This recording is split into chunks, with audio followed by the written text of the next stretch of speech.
J'aurais pu vous jouer en fond musical un titre de Miles Davis. Miles Davis, c'est un type qui joue de la trompette, c'est un trompettiste qui, pour s'inspirer, eh bien, tourne sa trompette vers la terre, vers le sol pour jouer et recherche de l'inspiration vers la terre.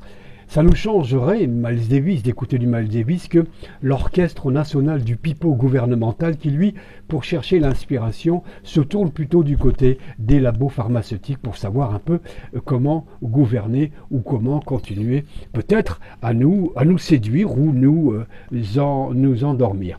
Je disais que je vous conseillais un film pour vos mômes, pour éviter qu'ils s'éclatent trop devant les tablettes par ces périodes de confinement et de masques et de muselières, de leur faire regarder le film de Fernandel, à savoir le Ulysse, hein, dont la chanson a été écrite par le merveilleux Brassens, un homme qui passe sa vie à parler à son cheval et il trouve de la sérénité à son cheval.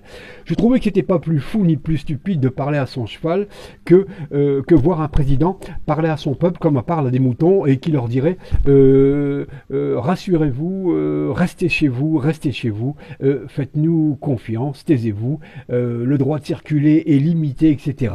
Eh bien, je préfère voir un mec comme Fernandel parler à un cheval que voir un président nous parler comme on parlerait à des moutons, voire à des enfants. Mieux que ça d'ailleurs, je pense aussi à cette Karine Lacombe, cette femme qui passe son temps, celle que certains ont appelée d'ailleurs la sangsue des plateaux téloche visuelle, qui passe son temps à venir nous raconter tout n'importe quoi. Une espèce de forcené, une frappadingue de la vaccination obligatoire. Elle voit la vaccination partout. Dieu merci, François Asselineau nous a appris, parce qu'il y a encore un peu de vérité qui sont dites ça et là, François Asselineau nous a appris, et bien d'autres d'ailleurs, que Madame Lacombe touchait plus de 210 000 euros par les lavabio pharmaceutiques ou les lavabos mafiaceutiques pour venir nous dire ces vérités dans les médias. 210 000 euros de primes comme ça annuelles pour nous raconter des salades. Je pense que c'est la salade la plus chère du monde.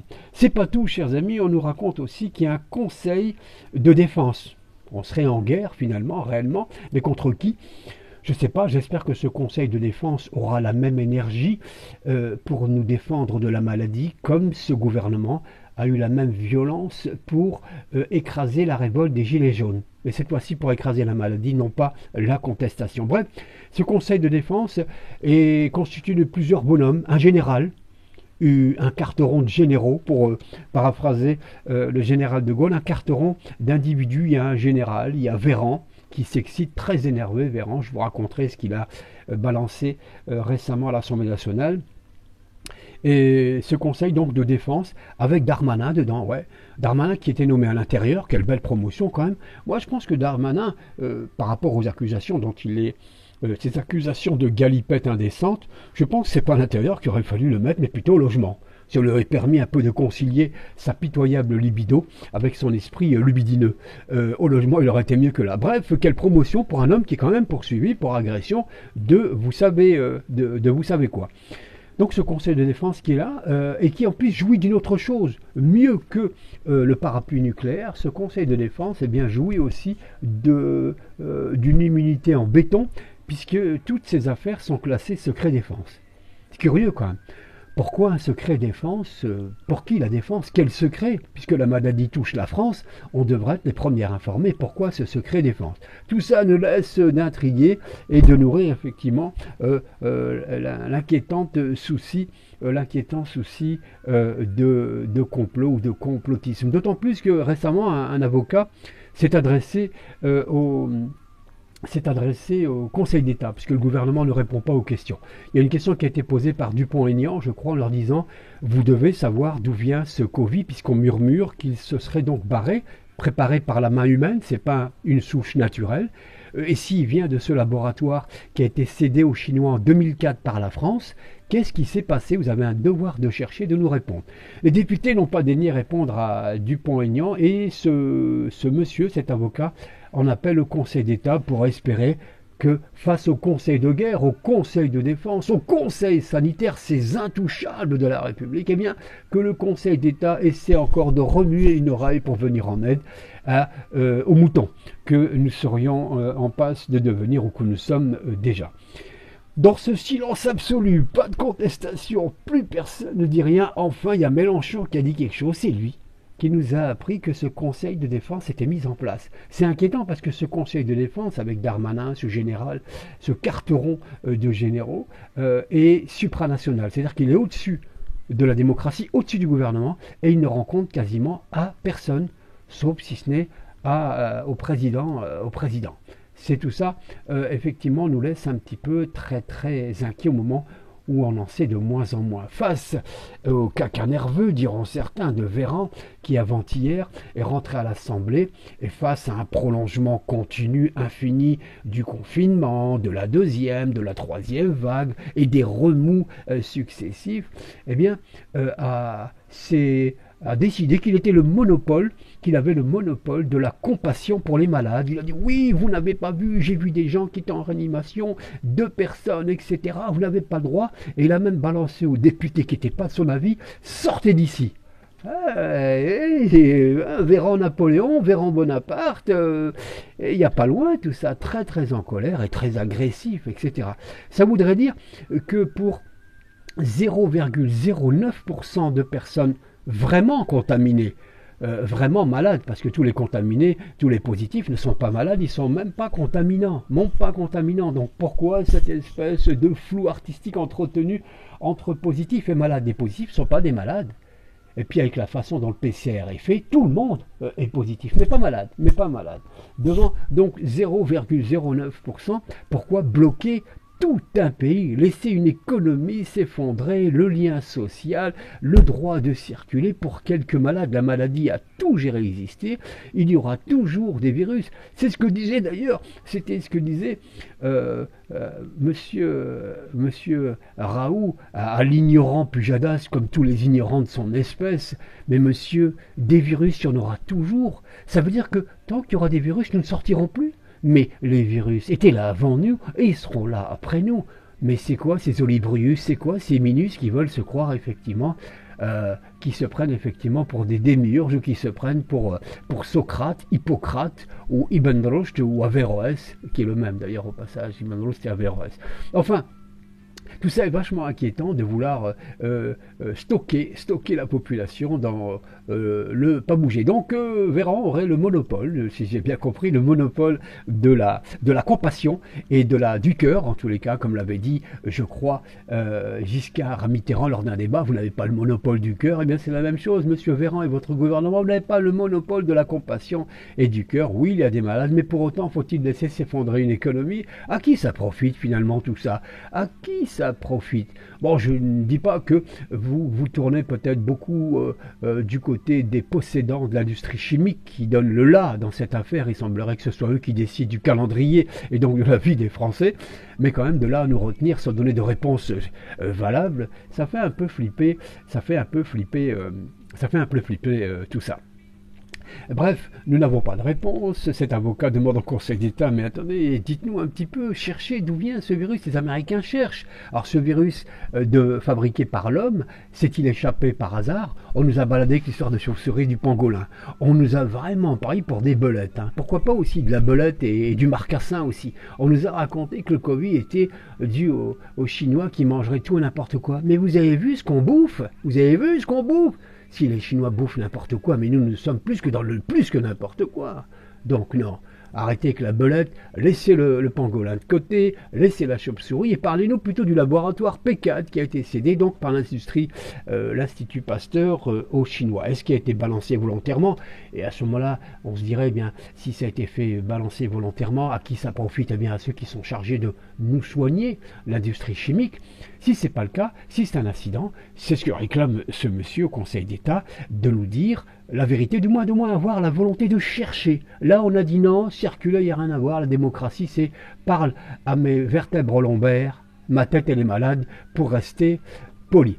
Tout ça donc ne cesse de nous faire baliser, chers amis, de nous inquiéter un maximum.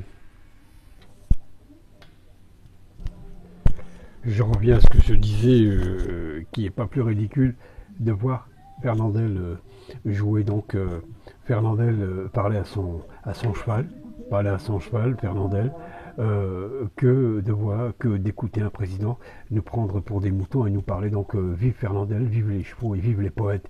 Évidemment, vive la Camargue, puisque ça se passe aussi en Camargue. Ça se passe en Camargue, ce film. Et voilà. Donc, ben oui, parler à un cheval, c'est pas plus fou que nous prendre pour des moutons. Je disais, pour un peu calmer l'affaire, pour faire diversion, toujours la même chose, faire diversion à tout prix, les seules puissances qui envoient au chapitre aujourd'hui, c'est quelque part la voix sourde des labos pharmaceutiques. On sent bien qu'ils sont quelque part dans cette affaire, qu'ils y sont pour quelque chose. Au moins pour le bénéfice à faire là-dedans, ils sont pour quelque chose.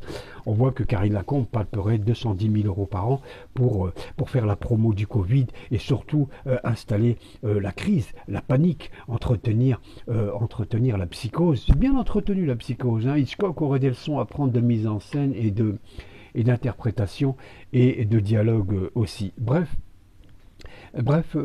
pendant ce temps-là, pour endormir un petit peu la ménagère de moins de 50 ans, comme disait l'autre, et entretenir la France, eh bien on joue sur la division, et puis tu as une cohorte de débiles, d'apprentis sorciers, d'ignorants, de mecs très dangereux, qui veulent, eux, détourner l'opinion de cette crise pendant que les affaires se font, hein, en sous-main, puisque encore une fois, si on arrête l'activité de tout un pays pour quelques milliers de cas, il y a bien une raison derrière, c'est pas uniquement le Covid, il y a quelque chose qui se joue derrière. François Asselineau, selon lui, on est en train de vendre la France à la finance.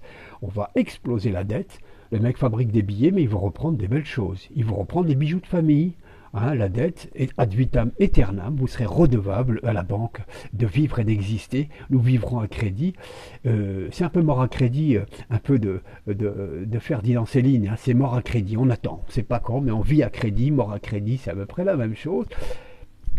Et demain, peut-être que la finance, qui sont un petit peu comme les nouveaux Louis XIV, ceux qui détiennent le pouvoir authentique, vont peut-être vouloir se payer le château de Versailles, le château de Chenonceau, les châteaux de la Loire, etc. Comme ça, c'est leur kiff de tout s'acheter et d'y vivre un petit peu comme Louis XIV. Sauf que il faut quand même rappeler que lorsque Louis XIV va casser sa pipe, la France, il n'y a plus une thune.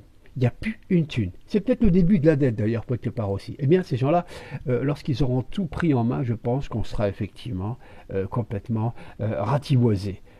Ratiboisé totalement. Je disais, pour faire diversion, ils ont trouvé la farce.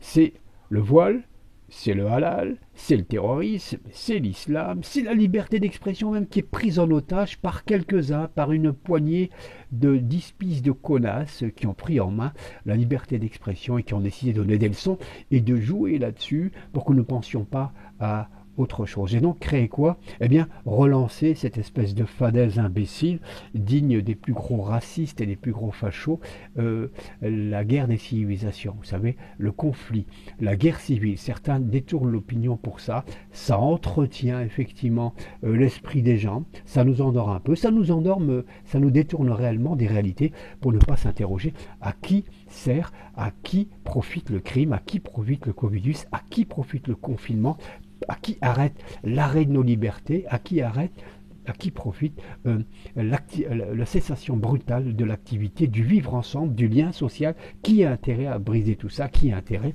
et qui a la force de pouvoir donc diviser tout ça pour contrôler. La réponse est dans la question. J'aimerais conclure avec une blague de Coluche, mais qui disait tout. Coluche disait, si les Allemands avaient les moyens de vous faire parler, nous avons les moyens de vous faire taire. Et on le voit actuellement, effectivement, tous les GAFA, les gaffeurs, eh bien, sont aux commandes et ont les moyens, effectivement, de zapper et de faire taire tout le monde. Il y a un contrôle continu sur l'information, sur la contradiction est interdite. Autrement dit, cette liberté d'expression tellement défendue à cœur et à cri par ceux qui versent aujourd'hui des larmes de crocodile sont les premiers à confisquer et instrumentaliser la liberté d'expression. C'est pourquoi je